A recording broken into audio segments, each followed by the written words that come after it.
Okay, so Davinci Resolve is an editor, and it's actually a powerful editor at that. So in this tutorial, we're going to delve into the exciting features in the edit page. But before we get started, let's review the layout just real briefly of the edit page.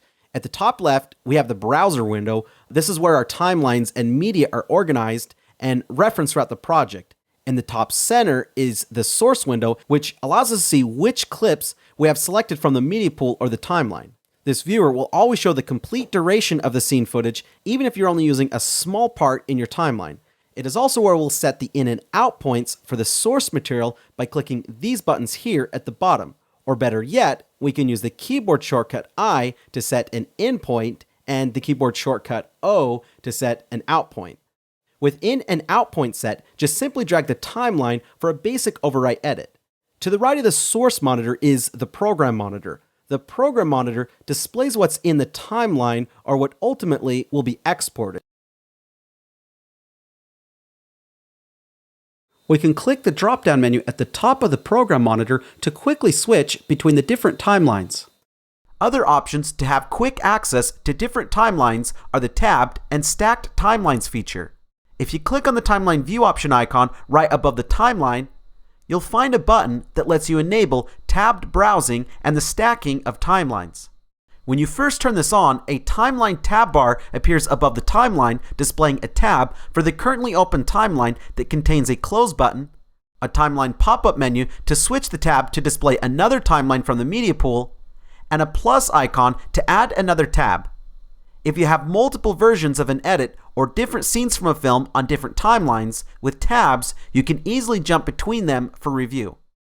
And if you want to access different timelines at the same time, there is an Add Timeline button to the right that enables you to stack two or more timelines, one on top of another. This is useful, for example, if you have a Selects timeline that you can stack at the bottom, add your editing timeline at the top, and easily drag and drop clips from one timeline to the other. Once you are done using the stacked timelines, you can disable them using the Close Timeline button right here. And if you're done with tabs, just go back to the Timeline View Options menu and disable them. Along with these main sections of the interface, there are a few hidden sections that we can explore. To the left of the media pool, we can click this button to reveal our bins. To add a bin, simply right-click and choose Add Bin. We can then name the bin, add timelines or media,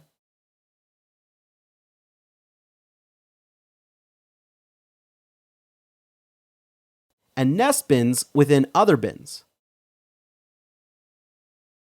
For big projects, you'll appreciate these features. Now, one really nice feature of Resolve is that it has context-sensitive editing tools. What this means is instead of having to select a different edit tool each time we want to perform a different edit, such as ripple and roll edits, Resolve will intelligently know which tool we want to use based on where we place the cursor. So for example, let me show you how cool this is. We'll select the trim tool and then place our cursor at the very end or the very beginning of a clip and drag. This will perform a ripple edit similar to Final Cut 10's magnetic timeline. And if you don't want a specific track to move with the ripple edit, you can turn off the track selection by clicking this button on the appropriate track. Don't worry though, we can still edit using the normal selection tool, which can be accessed by using the keyboard shortcut A or by clicking the icon. But back to the trim edit tool, placing the cursor between the clips allows us to perform a roll edit, which moves the edit point while expanding and contracting the adjacent clips. When we then place our cursor on the thumbnail portion of the video track and then drag, it performs a slip edit, which leaves the clip where it's at in the timeline, but moves the in and out points of the source clip. And clicking on the nameplate portion performs a slide edit. A slide edit keeps the clip in the middle the same length while lengthening and shortening the clips around it. Now you may have noticed as I perform these edits that the audio from my clips is being adjusted as well. This is typically a desirable result, but if you want the audio to remain untouched, you can do that in a few different ways. One way is to click on this button to turn off the linked selection. You can also toggle this with the keyboard shortcut Command or Control-Alt-L, depending on if you're on Mac, in which case you'd use Command, or if you're on Windows, then you'd use Control. Another great way to do this though, with the linked selection turned on, is to hold the Option key as you perform the edits. This overrides the current state of the link selection button temporarily, and it returns to that state once you release Alt or Option. Very cool. You'll also notice that while performing these edits, we can see a change in the program monitor. Ripple and roll edits shows us a 2-up display, allowing us to see the last frame of the previous clip and the first frame of the current clip. This makes spotting the point where you want to make the edit a breeze. And when doing slip and slide edits, we can see a 4-up display, allowing us to see the last frame of the previous clip, the first and last frame of the current clip, and the first frame of the next clip. These displays make it very easy for us to edit very quickly and with great accuracy. There are a few other parts of the interface we should look at. If we click here, we can access the audio mixer. The audio mixer has controls for adjusting audio levels, as well as surround sound capable panning controls and equalization. Any adjustments you make here will actually carry over to the Fairlight page when you do your final audio mix. Also, in the top right, we can access the metadata view, which we explored on the media page. And we can also open the inspector, where we can make adjustment to our clips like size, position, rotation, crop, composite modes, and more. Since we have the inspector open, let's take a look at applying keyframes. You'll find that keyframes are sometimes necessary if we want changes to occur over a period of time. To do this, we'll select the clip that we want to apply the keyframes to. Let's try a simple push-in on our footage. In the timeline, we'll move the playhead to where we want the push-in to begin. In this case, I'll start it at the beginning of the clip. Then in the inspector window, we'll click the diamond button to add a keyframe for zoom. Then we'll move the playhead to where we want the push-in to end. I'll choose the last frame of the clip, and now I'll increase the zoom by dragging on either the X or the Y parameter. Since this button is turned on, the X and Y parameters are linked, scaling both proportionately at the same time. In this particular application, that's what we want. As you can see, when I started dragging, a keyframe was set. Once we put a keyframe on a clip, the next keyframe is set as soon as we adjust the parameter. So here's what the animation looks like when we play it back.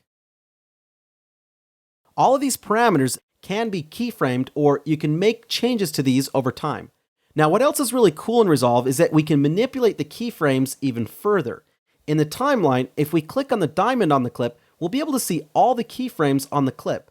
This can be great for retiming an animation. So if, say, we wanted to the push-in to happen faster and conclude sooner, we could just drag the second keyframe to the left. That's really fast, but that's not all we can do. If we click this icon, we can open the keyframes editor. Within the keyframes editor, we can fine-tune the animation right here in the timeline. If we select a keyframe and click one of these buttons here at the top, we can convert the curve into a Bezier curve. Or if we just want a basic ease in or ease out of a keyframe, you can click on one of these buttons here. Wow, that's really cool.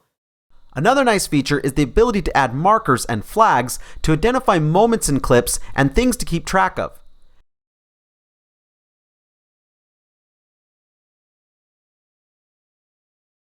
And if you choose annotation mode from the timeline viewer mode pop-up menu, you can add arrows and strokes of different weights and colors directly on the video in order to point out or highlight things that need to be fixed.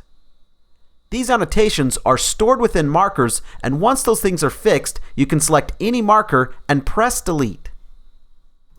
So while Davinci Resolve has traditionally been more well known as a color grading application, it has become an incredible piece of software for doing edits. Well, I hope these amazing tools will actually help you spend less time editing and more time on your color grading, because that's really the fun part.